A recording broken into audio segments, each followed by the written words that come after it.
Pressure filtration means, जैसे कि हमने पहले भी डिस्कस किया, मींस हाई प्रेशर एंड जब डायमीटर बहुत कम होता है वेसल्स का, ब्लड वेसल्स का, तो हमारे पास प्रेशर फिल्ट्रेशन जनरेट होता है। प्रेशर फिल्ट्रेशन जनरेट होने की सूरत में तुम्हारे पास मैक्सिमम जो है वो फिल्ट्रेशन होती है। फिल्ट्रेट अपीयरिंग इन बोमैन्स कैप्सूल, उसे हम क्या कहते हैं, ग्लोमेरुलस फिल्ट्रेशन कह रहे होते हैं। उसे क्या कहते हैं हम, ग्लोमेरुलर फिल्ट्रेशन कह रहे होते हैं। जो हमारे पास फिल्ट्रेट होता है उसके अंदर क्या क्या हो सकता है, ग्लूकोज होता है, सॉल्ट्स होते हैं और अमाइनो एसिड्स होते हैं। सबसे पहले इस फंक्शन के अंदर हम क्या क्या बातें की, ये जो हमारे पास ग्लोमेरुलस वाल्स पोरस होती हैं, जब उनके अंदर से व्हेन ब्लड पास कर रहा होता है तो हमारे पास उनकी फिल्ट्रेशन बोमैन्स कैप्सूल के अंदर हो रही होती है। ये सब चीज़ें हमने पहले भी डिस्कस कर ली है मीन स्ट्रक्चर ऑफ नेफ्रॉन के अंदर। उसके बाद आप देखें फिल्ट्रेशन प्रेशर, इसके अंदर हाई प्रेशर और डायामीटर जब कम होता है तो ये फिल्ट्रेशन प्रेशर को जनरेट करते हैं। ठीक है। उसके बाद देखें आप फिल्ट्रेट अपीयरिंग इन बोमैन्स कैप्सूल, तो उन्हें हम क्या कहते हैं, उस फिल्ट्रेट को ग्लोमेरुलर फिल्ट्रेट। वो उसके अंदर न्यूमेरियस यूजफुल सब्सटेंसेस होती हैं जैसे कि glucose, salts and amino acids. अच्छा जी, सेकंड नंबर पे हमारे पास रीअब्जॉर्प्शन, इसे हम क्या कहते हैं, सिलेक्टिव रीअब्जॉर्प्शन।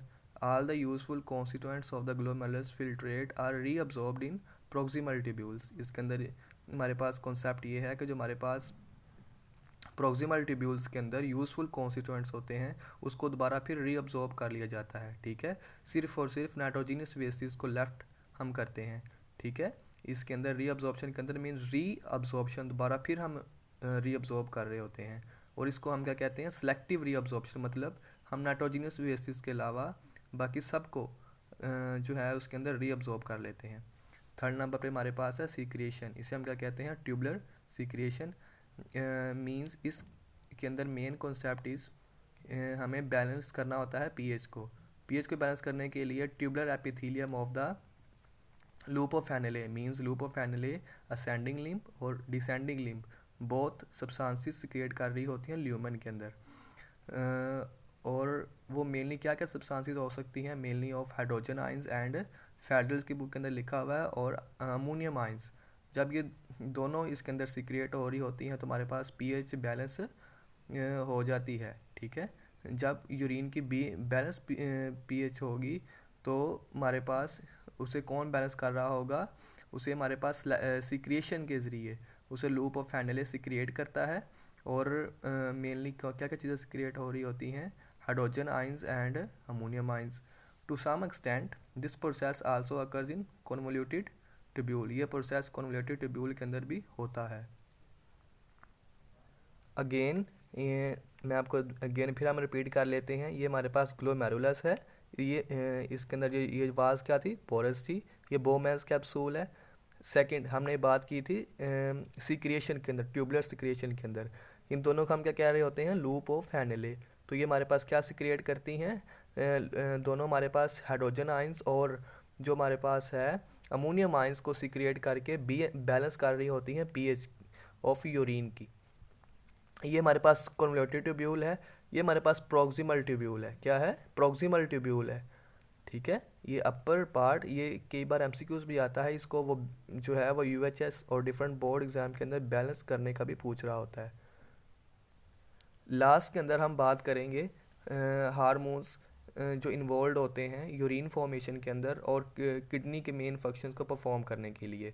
सबसे जो अहम हमारे पास जो इम्पोर्टेंट एक हार्मोन है उसका नाम है aldosterone. This is created from adrenal cortex. आप जानते हैं कि एडिनल कॉर्टेक्स किडनी के बिल्कुल टॉप के ऊपर एडिनल कॉर्टेक्स होता है। ये इसका क्या काम होता है जी, uptake of sodium from ascending limb, ये असेंडिंग लिम्ब से सोडियम का अपटेक कर रहा होता है। सेकंड हमारे पास इम्पोर्टेंट ये जो हार्मोन है वो उसका नाम है anti diuretic hormone means ADH. वो कहाँ से रिलीज़ हो रहा होता है जी, पोस्टीरियर पिट्यूटरी लोब से, पोस्टीरियर पिट्यूटरी लोब से। इसका क्या फंक्शन मेन होता है जी, इसका main function active transport water from filtrate in collecting tubules back to the kidney, means water के ट्रांसपोर्ट को फिल्ट्रेट के अंदर और इसे कलेक्टिंग ट्यूब्यूल्स से किडनी के अंदर लेके जाना इसका मेन काम होता है। 2 मेन हार्मोन्स इसके अंदर इन्वॉल्व होते हैं, ये आपने याद रखना है। एल्डोस्टेरोन कहाँ से सिक्रिएट होता है? एड्रिनल कॉर्टेक्स से। सेकंड हमारे पास ADH कहाँ से रिलीज होता है? पोस्टीरियर पिट्यूटरी लूप से। ठीक है, इनका क्या काम होता है और इनका क्या काम होता है, ये सारे आपने याद रखना है, ताकि आपको अगर MCQs या क्वेश्चन रिलेटेड कोई भी चीज़ पूछ ले तो आप इसको आंसर कर सकें। लास्टली हम ओवरव्यू कर लेते हैं। आज हमने डिस्कस किया फंक्शंस ऑफ किडनी। किडनी का सबसे मेन जो है वो फंक्शन हमने डिस्कस किया था कि यूरिन फॉर्मेशन है। यूरिन फॉर्मेशन तक पहुंचने के लिए किडनी को मेन 3 काम करना पड़ते हैं। सबसे पहले उसे काम करना पड़ता है फिल्ट्रेशन के ऊपर। किसके ऊपर? फिल्ट्रेशन के ऊपर। वो फिल्टर करती है। फिल्टर किसकी हेल्प से कर रही होती है? ग्लोमेरुलस की वॉल्स के ज़रिए हो रहा होता है। ठीक है, फिल्ट्रेशन किसकी किसकी हेल्प से हो रहा होता है जी? ग्लोमेरुलस की वॉल से।